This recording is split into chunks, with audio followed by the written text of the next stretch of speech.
I've got some exciting stories I can't wait to share with you today. I really hope you enjoy them. And if you do, don't forget to like the video and subscribe for more stories just like this. With that said, let's dive right into it. My cheating wife after hearing she called me a loser and I did this. I should have seen it coming, I guess. Maybe deep down, I did. But I ignored all the signs. Blind, dumb, loser. Yeah, that's the word she used. Loser. And the way she said it, like it was a fact everyone knew but me. Let me start from the beginning. My name's Matt, 34 years old. Been a software engineer for almost 10 years now. Not the most exciting job, I know, but it pays the bills. Keeps things stable. I always thought that's what people wanted in life, stability. Maybe that's just me. I'm not a flashy guy. Never have been. I prefer simple stuff. Weekends fishing, watching football, and just spending time with my wife, Sarah. Sarah, she's 31, works in marketing, or at least that's what she tells people. Outgoing, social, and always on her phone. I used to love that about her, the way she could light up a room, how she could make people feel like they were the center of the universe. But over the past year, something changed. I noticed the late night, work, meetings, the weekends she suddenly had plans for that didn't involve me. Still, I pushed it all aside.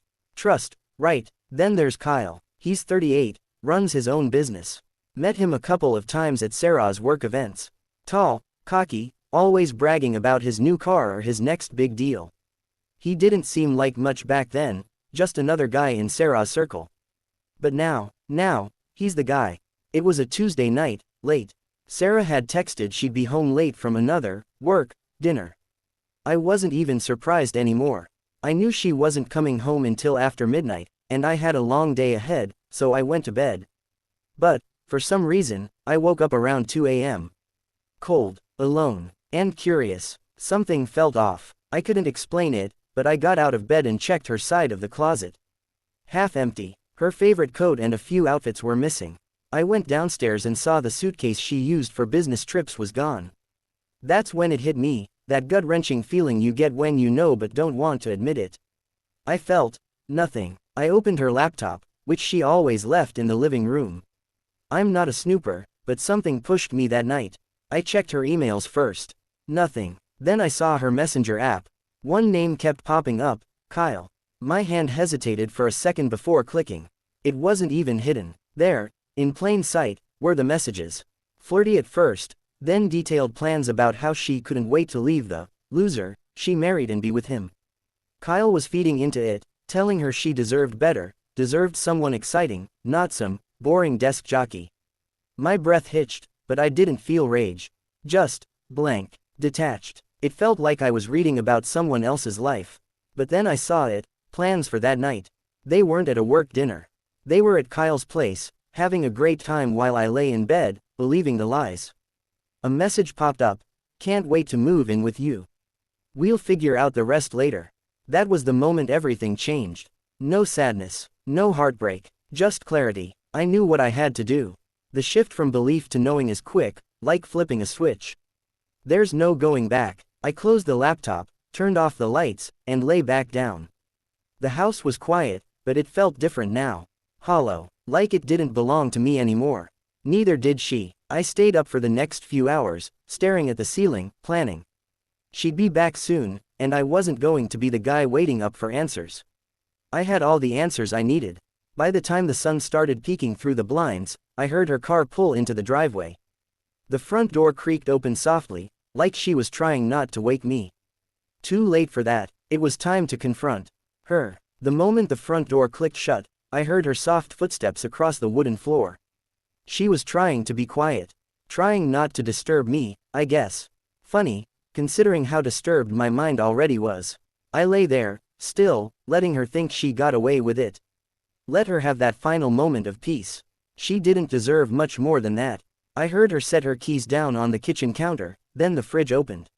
A bottle of water, maybe. She had this routine when she got home late, act like she wasn't up to something, like everything was normal. I could imagine her, standing there in the dark kitchen, taking a few sips and glancing towards the bedroom, wondering if I was asleep. Maybe even rehearsing some fake excuse in case I asked why she was so late. Did she think I was that clueless? That gullible. I didn't move. I just listened. The fridge door closed with a gentle thud, and the footsteps came closer. She stopped outside the bedroom door, probably peeking in to see if I was still asleep. I kept my eyes shut. She stayed there for a few seconds, maybe trying to make up her mind, sneak in quietly or pretend she had nothing to hide. Then, finally, the door creaked open. I felt her presence before I heard her. Matt. Her voice was soft, almost timid. You awake? Silence. I gave her nothing. Not yet. She tiptoed to her side of the bed, slipped out of her clothes, and climbed under the covers. I could feel her next to me, the warmth of her body filling the space like she hadn't been with someone else a few hours ago. She turned toward me. I could sense her watching, probably wondering why I wasn't snoring or tossing in my sleep like usual. I waited, keeping my breathing steady. If she thought I was just going to let this go, she was wrong. So wrong. Then, out of nowhere, she spoke again, her voice more casual this time.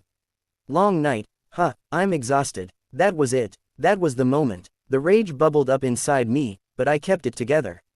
One word kept flashing in my head, liar. Everything she said, everything she did, it was all a lie. I wasn't going to let her get away with it any longer. Without saying a word, I got out of bed. Slowly, deliberately, no sudden movements, just quiet. Matt. Her voice was confused now. What are you doing? I didn't answer. I walked over to the corner of the room, where I had my duffel bag stashed away. Funny, I hadn't packed it yet, but the moment I heard her come through that door, I knew I'd need it. Matt. She sat up, concern edging into her voice. Is everything okay? Still nothing from me. I opened the closet, grabbed a few clothes, and started packing. Are you going somewhere? I could hear the shift in her tone, from confused to worried. Good, let her worry. I turned to face her, finally meeting her eyes. She looked small in the bed, pulling the covers up around her like a shield. For a split second, I saw the woman I married, vulnerable, unsure. But it was gone just as quickly, replaced by the cold reality of who she had become. Where were you tonight, Sarah? I asked, my voice flat. Her eyes widened, just a little. I told you, I had a work dinner. I'm sorry I got home so late. You know how these things go. Lie. The word echoed in my head again, but I didn't react. I just stared at her, waiting. She shifted under the covers, clearly uncomfortable. What's with the bag? Are you going on a trip? I zipped it up, then turned back to her. You didn't answer my question. She blinked, and I saw a flash of panic in her eyes. Matt, what's going on? Why are you acting like this? I couldn't help but smirk. Acting, was that what this was? She had no idea. I walked over to her side of the bed, reached down, and grabbed her phone. From the nightstand, the look on her face when she saw what I had was priceless. Matt, what are you? I tossed the phone onto the bed, open to the messages from Kyle. The screen lit up, right on cue, with another message from him. She didn't even have a password on her phone. I guess she didn't think I'd ever look. The blood drained from her face. Matt, I can explain. Explain, really? I just stared at her. Explain what, Sarah? How you've been screwing Kyle behind my back? Or how you called me a loser? Because I'd love to hear how that conversation went. Her mouth opened, then closed. She looked down at her hands, twisting the sheet nervously. It's not what you think. I wasn't going to leave you. I was just confused. I laughed, not a deep laugh, more like a bitter chuckle. Confused. Right, that's what it was. She looked up at me, tears welling in her eyes. Please, Matt, it was a mistake. I swear, I wasn't thinking straight. You don't understand. I don't understand. My voice stayed calm, steady. I wasn't going to give her the satisfaction of thinking she got to me. You've been lying to me for months, Sarah. Months. And you think you can explain it away with some half-assed excuse about being confused. She flinched at my words but didn't respond. She knew I was right. I picked up the duffel bag and slung it over my shoulder. I'm done. Her eyes widened again. What do you mean, done? I didn't look at her. I just headed for the door. I'm leaving. You can have the house, the car, whatever you want. But you won't have me. Matt, wait, please. She scrambled out of bed, grabbing at my arm as I reached the doorway. Don't go. We can fix this. I'll end it with Kyle. I swear, it's over. I stopped, just for a second, and looked at her. Desperation. That's what I saw now. The once confident, outgoing Sarah was gone, replaced by someone who realized too late what she'd lost. But I didn't feel pity. I didn't feel anything. "You're right," I said quietly. "It is over." Her grip on my arm loosened, and I walked out of the bedroom, out of the house, without looking back. Ghosting her felt easy, almost natural. I didn't block her number. Didn't change mine. I just turned off my phone and disappeared. She'd realize soon enough. I was gone. Completely. As I drove through the empty streets, the quiet hum of the car was the only noise in my head. No rage, no sadness. Just emptiness. Maybe that's how it's supposed to feel when someone betrays you. Maybe that's all there is left after trust shatters. But I wasn't done yet. Not by a long shot. She thought moving in with Kyle would solve her problems, that life would go on as if I never existed. She was wrong. This was just the beginning. Next came the revenge. I left her behind, but her ghost stayed with me. Not her, exactly, just the thought of her. Sarah, the woman I thought I knew, who turned out to be a stranger. I didn't reach out to her. I didn't answer her calls. I let them pile up. At first, the voicemails were frantic, full of apologies, desperation, and pleas for me to come back. Then, they turned into excuses, justifications. And finally, silence. She gave up, I guess. Just like she gave up on our marriage. A week after I walked out, I heard through a mutual friend that she'd moved in with Kyle. They didn't waste any time. Less than a month after the affair came to light, Sarah was already shacking up with him. From the outside, it probably looked like they were a happy couple, two lovebirds finally free to be together. But I knew better. Kyle, that cocky, arrogant bastard. I wasn't sure if I hated him or pitied him more. He didn't know what he was getting into. Maybe he thought he was winning some kind of prize, stealing someone else's wife and claiming her as his own. He had no idea that Sarah wasn't some trophy. She was a time bomb, waiting to blow up his life, just like she did mine. The thing is, I wasn't the kind of guy to let things slide. I wasn't the forgive and forget type, especially when someone stabbed me in the back. I don't believe in karma. I don't trust the universe to balance the scales. If someone wrongs you, you don't sit back and hope the world evens it out. You even it out yourself. So I started planning. I wasn't going to get violent. That's not my style. Revenge needed to be cleaner, smarter, more satisfying. I wasn't going to hit them where they could see it coming. No, I was going to hit them where it hurt the most. Their image, their reputation, and their trust in each other. If Sarah thought she was going to live happily ever after with Kyle, she had another thing coming. First things first, I needed to know everything about them. Sarah wasn't the most careful person, and after living together for years, I knew more about her habits than she probably realized. She loved social media, constantly posting, sharing, tagging places she'd been. Even with all the drama between us, she hadn't deleted me from her accounts. I could see everything she was up to, every little, perfect, moment she tried to display to the world. Kyle, on the other hand, was all about his business. He ran a small real estate firm. His social media was practically an ad for his company, showing off his latest deals, smiling with clients, and making motivational posts about success and hard work. It made me sick. He presented himself like some self-made entrepreneur when, in reality, he was a snake. That's what made my plan so easy. I had a few friends in the tech world, guys who knew how to dig deep, find things that people thought were hidden. I made a few calls, threw a few bucks their way, and soon enough, I had more than enough dirt on Kyle's business dealings. Turns out, he wasn't the golden boy he pretended to be. He had cut corners, made shady deals, and left a trail of people who hated him. People he owed money to. People who would love to see him fall. I gathered everything: emails, invoices, contracts. A treasure trove of lies and deception. But I didn't stop there. I started following Sarah's posts more closely, too. Every selfie, every picture of her and Kyle smiling at some fancy restaurant, every time they tagged a new location. They had no idea I was watching, tracking them, waiting for the perfect moment.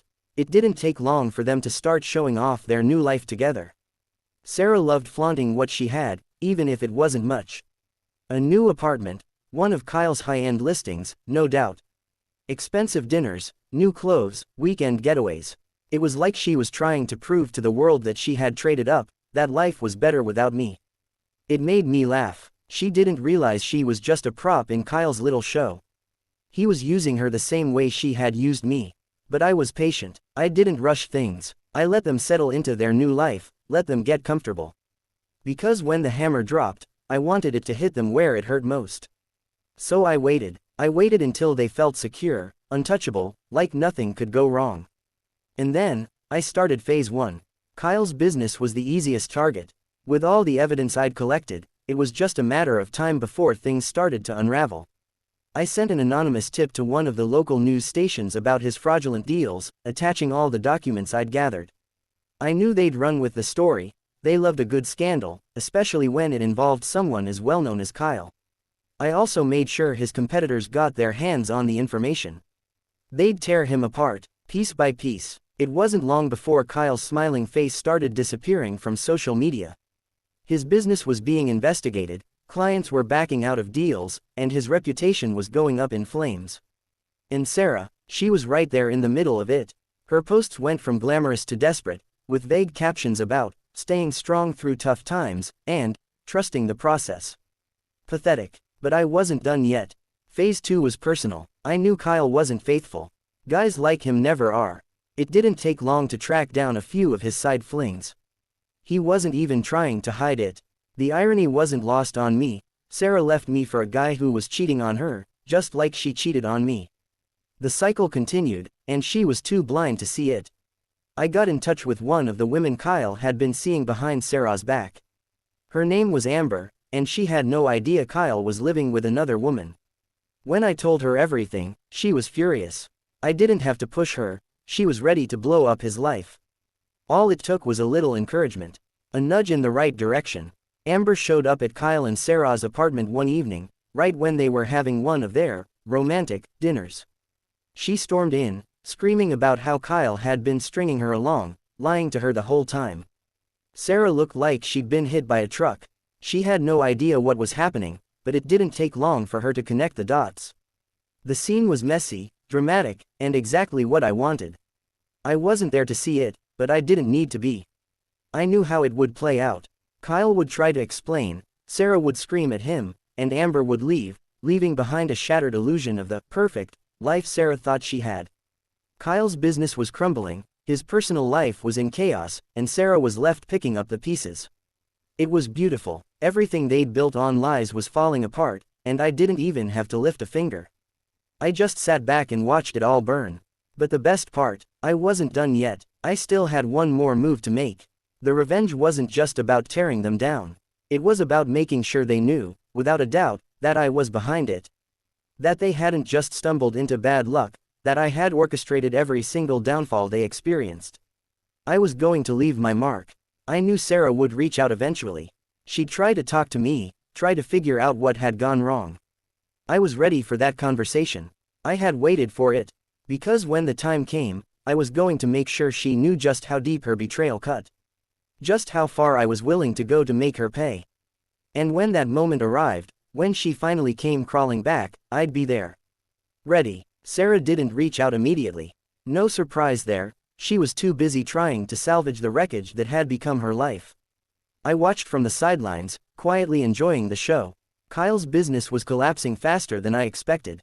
Turns out, when you mess with enough shady deals, it doesn't take much to tip the balance. The news stations picked up on his real estate fraud scandal and ran with it, blowing it wide open. I'd planted just enough breadcrumbs for the media to follow, and they took the bait. I could imagine Kyle frantically trying to control the narrative, scrambling to save his business while Sarah, clueless as ever, stood beside him, wondering how everything had gone so wrong. In the space of a few weeks, Kyle's once thriving real estate firm was reduced to ashes. Investors pulled out, his clients dropped him, his reputation, tarnished beyond repair. But Kyle was just a stepping stone. Sarah was the real target. The fallout from Kyle's affairs hit her like a tidal wave. After Amber's little surprise visit to their apartment, the cracks in their relationship became impossible to ignore. Sarah had always thought she was too smart, too slick to get caught in a mess like that. She thought she'd upgraded her life by leaving me and jumping into Kyle's arms. But she didn't realize she was just trading one set of problems for another, much worse one. It didn't take long for the reality of Kyle's infidelity to sink in. Sarah went from posting happy couple pictures to posting nothing at all. Silence on her end. She must have been embarrassed, publicly flaunting a relationship that had been built on lies, only to have it blow up in her face. The worst part for her. She knew I was watching. I was sure of it.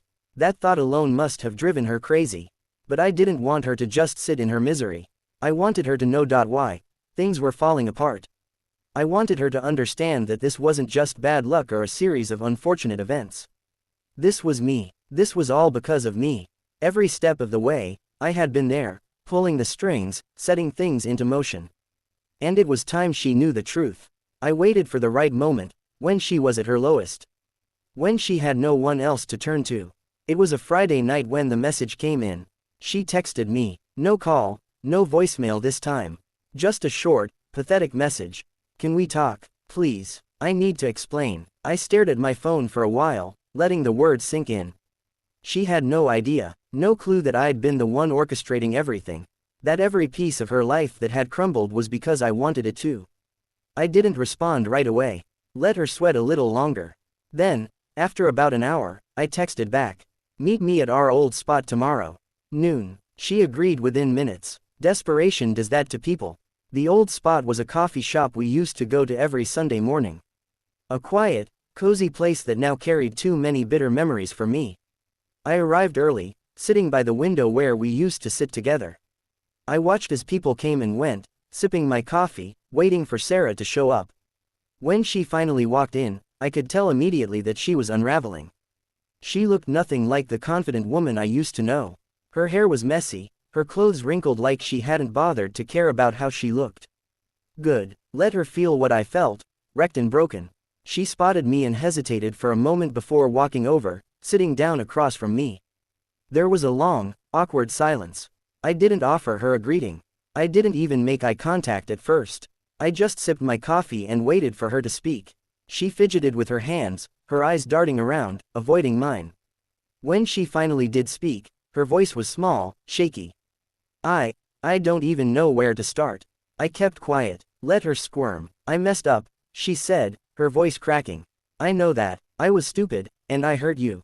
I've been thinking about everything that happened, and I don't even know why I did what I did. Lies. I didn't buy any of it. She knew. Exactly. Why she did what she did. But I let her keep talking. Things with Kyle, they aren't what I thought they'd be. He's not who I thought he was. She looked down, her fingers gripping the edge of the table. I thought he was different. Better. But he's a liar. He's been cheating on me too, and his business is falling apart. I'm stuck, and I don't know what to do. I took another sip of my coffee. Still didn't say anything. Sarah's eyes finally met mine, her expression pleading. I made a mistake, okay. I know I hurt you, but I need your help. I can't do this on my own. I need you. And there it was. The confession. The moment I'd been waiting for. She was broken, defeated, and she wanted me to pick up the pieces. I leaned back in my chair, crossing my arms as I finally spoke. You need me. After everything you did. After you called me a loser. After you cheated on me with him. Her face flushed red with shame. She opened her mouth to speak, but I cut her off. You left me for a guy who turned out to be just like you, a liar, a cheater. And now that your little fantasy life has fallen apart, you come crawling back to me, thinking I'm going to save you. I shook my head, letting the words sink in.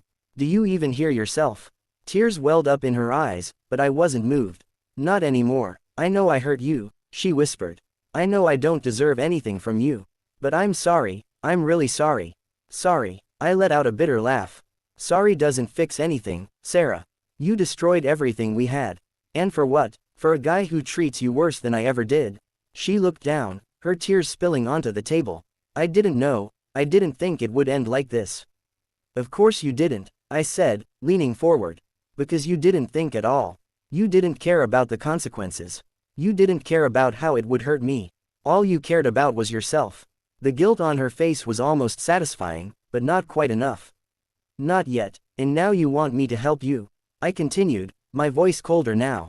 You want me to clean up your mess. To fix everything that went wrong in your life.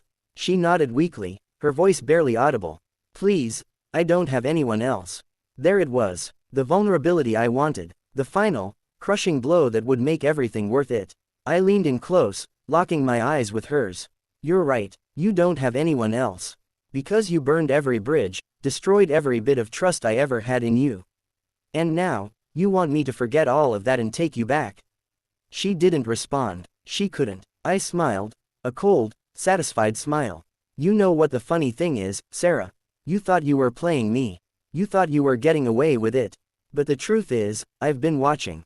I've been pulling the strings this entire time. Kyle's business falling apart. That was me. His affairs blowing up in your face. That was me too. Her eyes widened, the shock and horror creeping into her expression. She opened her mouth to say something, but no words came out. I leaned back, enjoying the moment. You thought you could just leave me in the dust, call me a loser, and walk away.